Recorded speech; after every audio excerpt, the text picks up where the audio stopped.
The tables have finally turned on big publishers. Forbes, Fortune, and the Wall Street Journal have lost millions of traffic overnight as Google decimated their affiliate sections, experiencing the same brutal drops that small publishers faced during the helpful content update. Meanwhile, in what seems like a twisted irony, Google invited those same small publishers to their headquarters. But was this meeting really about helping them to recover or delivering a harsh message about the future? And stick around because we'll reveal our complete analysis of this perfect storm that's reshaping the future of online publishing. Welcome to another edition of our Search Marketing News Roundup. I'm Mark Webster, co-founder at Authority Hacker and strategic advisor over at Marketing Pros. Today's video is brought to you by Search Intelligence. More on them a little later though. Now let's break down how Google demolished the traffic of these major publishers.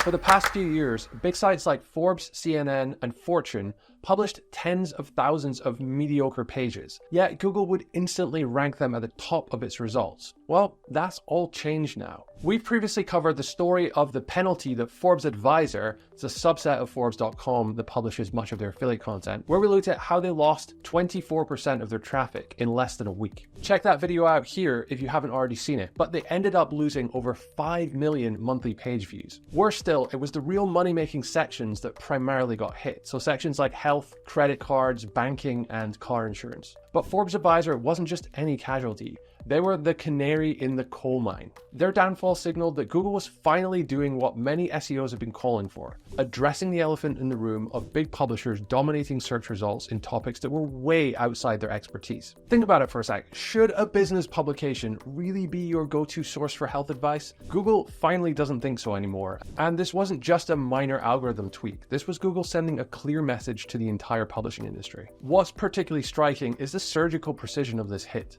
The main Forbes.com domain remained largely unscathed. We suspect that Google takes extra care when dealing with news sites, so they don't get hauled in front of Congress again for being biased against certain parties. I do wish that they'd applied the same level of care though when rolling out the helpful content update and decimating thousands of small businesses. If you're wondering why Forbes Advisor exists in the first place, it's part of a larger trend that we've seen over the past few years. Traditional publishers are trying to cash in on affiliate revenue by creating these advisor or recommends sections on their site. But as we're about to see, Forbes was just the beginning. Throughout October, there's been a domino effect of Google knocking big publishers' affiliate content down to size. And if you're more interested in the potential for small site recoveries than these big sites getting rocked, then we've got an interesting story about that coming up, so stay tuned. Now, let's examine the major sites that took a significant hit. Fortune Recommends took their hit on October 11th.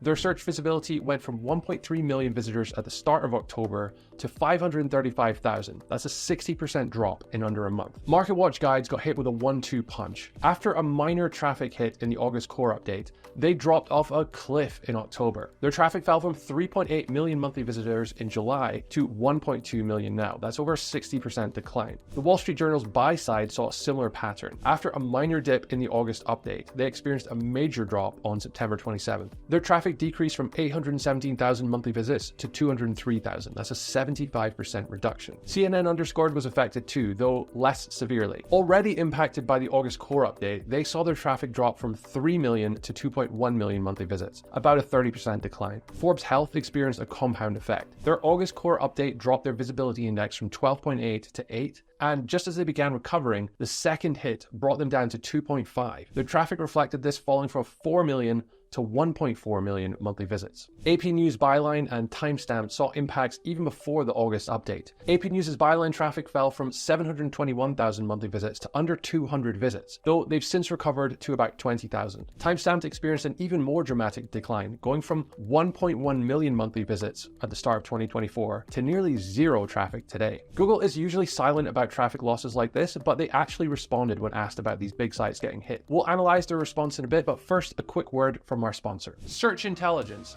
They've done it again with an ingenious PR link building campaign that landed over 30 links in major publications. Here's how they did it. They tapped into the nostalgia of gamers everywhere by investigating which older console games had the highest trade-in value. And using data from popular trading site CEX, they compiled a top 10 list of the most expensive video games from previous generations. And with this intriguing information in hand, they crafted a compelling press release detailing their findings. The team then distributed it to a carefully curated list of national and regional journalists here in the UK, as well as those specializing in gaming coverage. And the results, well, their story caught fire, with dozens of high-quality online publications picking it up and linking back to the client. We're talking about heavy hitters here like MSN with a domain rating of 92, Express at DR89, and Scotsman at DR85. So if you're ready to level up your link building campaign with a creative digital PR campaign, then visit search-intelligence.co.uk. When SEO expert Glenn Gabe asked Google about these traffic drops,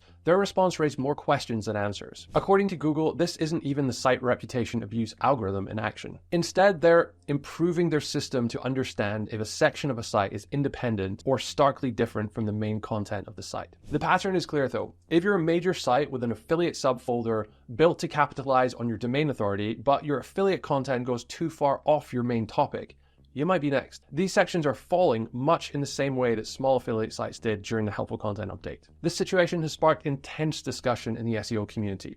One industry expert who goes by the name Darth Autocrat on X raised several crucial points that deserve our attention. First, there's the fundamental question. Are we looking at actual penalties, or is Google simply fixing domain authority related ranking issues that shouldn't have existed in the first place? Then there's the mystery of the site reputation abuse algorithm. Google gave us 2-month warning back in March, but where is it? The changes we're seeing don't align with what was promised. We're also left wondering about the nature of this filter. Is Google targeting specific topics, certain article formats, or is it just about the underlying purpose of the content? And perhaps more importantly, if Google now acknowledges this content shouldn't have been ranking, why did they allow it to dominate the search results for years? But here's the question that should keep us all up at night. Who is going to fill these massive gaps in the search results? When Forbes Health or Fortune Recommends drops from position 1, something has to take its place. The question is, who? Put your detective hat on now, because we're going to investigate. Let's start with MarketWatch Guides. Their best pet insurance article used to share the spotlight with CBS News at the top of search. Today, both have completely vanished from the top 10. In their place, we're seeing Pets Best, an actual insurance provider, at number 1, followed by NerdWallet and Reddit, of course. Only one affiliate site remains in the top 3. The search pattern continues with Best Cheap Car Insurance. MarketWatch went from owning position 1 to completely disappearing. NerdWallet claimed the top spot, with Reddit showing up at number 3. For Best Eye Cream for Dark Circles, CNN Underscored tumbled from 4th to 8th place, while Vogue swooped in to claim number 1 spot, followed by Target and Sephora. This isn't random. Vogue has always been a beauty authority. Their content format might be similar to CNN's, but their decades of beauty experience apparently makes all the difference here. This seems to be an example of Google's stay in your lane advice being enforced. The How to Start Calisthenics results reveals perhaps the most concerning trend. Forbes Health's former number 1 position has vanished completely, replaced by a Reddit thread, a People Also Ask box, and 2 YouTube videos. The first actual website doesn't appear until position 5, a site called gymless.org that frankly offers pretty low quality content with AI generated images and basic information. If you want more analysis like this, we share the most important stories in search and SEO every single week. So make sure to subscribe to our channel so you don't miss another video. This raises an important question about Google's current direction. While they're clearly removing what they consider problematic content, the replacement results suggest they're struggling to surface genuinely helpful website content. 2 years of major algorithm updates don't seem to be solving the crucial challenge of helping users find truly high-quality written content. But while major publishers are falling, Google's making an interesting move behind the scenes. They're inviting smaller publishers to their headquarters. Names like HouseFresh, Charleston Crafted, and Shaving Advisor. But the feedback from this latest meeting was depressing, to say the least. A breakdown from Josh Tyler of Giant Freaking Robot, love the name, who attended the event, painted a gloomy picture of an empty Google campus, with seemingly clueless Google employees who didn't seem to care one bit about site owners' predicaments. A particularly telling moment was when Google's chief search scientist was asked why Google has shadow banned their websites, and he claimed that this hadn't happened. He said that there's no site-wide classifier, and deranking is only done at a page level. That seems really hard to believe. with all the great websites that got destroyed over the last year. Morgan from Charleston Crafted also shared some revealing insights. While she praised Danny Sullivan as being genuine and caring, she noted other Google employees either denied problems existed or seemed at a loss for solutions. But even Danny's charm couldn't soften Google's bleak message. HCU-affected websites shouldn't expect to recover for a long time, if at all. Her advice is sobering. If you were hit by HCU, don't hold your breath for a quick comeback. Google made it clear that while some sites might recover eventually, it won't happen soon, and it won't happen for everyone. Mike Hardacre's blog post about his Google HQ visit reveals even more. Google's message was direct. Recovery will be gradual, if it happens at all. Pre-HCU traffic levels might never return. They're telling creators to prepare for extended recovery periods, 18 months or more. According to Danny Sullivan, his content was not the issue. Another weird statement considering the helpful content updates is what caused the initial fall in traffic. This is more confirmation that HCU is more about authority and things like brand searches than any specific issues with a site's content that Google could detect directly. More telling was Google's stark reminder that they're on the user side, not the creators. Their advice to find alternative revenue streams speaks volumes about where they see this heading. But there's a nagging question here that many publishers seem to miss. Is all of this recent traffic loss solely related to Google's algorithm changes? Or are there more factors at play here? Our view is that there's a perfect storm of three major shifts that are reshaping how people find information online. First, of course, is Google's algorithmic earthquake, but that's just one piece of the puzzle. The second thread is a fundamental change in how people search for information. Take Gen Z, for example. A staggering 40% of 18 to 24-year-olds now turn to TikTok or Instagram for local searches. And before you dismiss these as just kids being kids, consider why they're making the switch. They're not just looking for trendy content. They want better representations of real experiences. Think about it. Would you rather read a dry review of a restaurant or watch a 30-second video showing the actual ambiance and food? This shift is so significant that restaurants are now prioritizing their social media presence over traditional local SEO. But the third threat might be even more disruptive. ChatGPT and AI's meteoric rise. While Bing, the world's third largest search engine, maintains around 90 million monthly users, ChatGPT has recently surpassed it, exploding from 70 million users in May to 120 million today. What's driving this remarkable growth? Well, part of it is timing. The back-to-school season probably has students flocking to ChatGPT for help with their homework. But there's something more fundamental happening here. People are discovering that for many queries, ChatGPT simply offers a better user experience. Instead of searching for a term,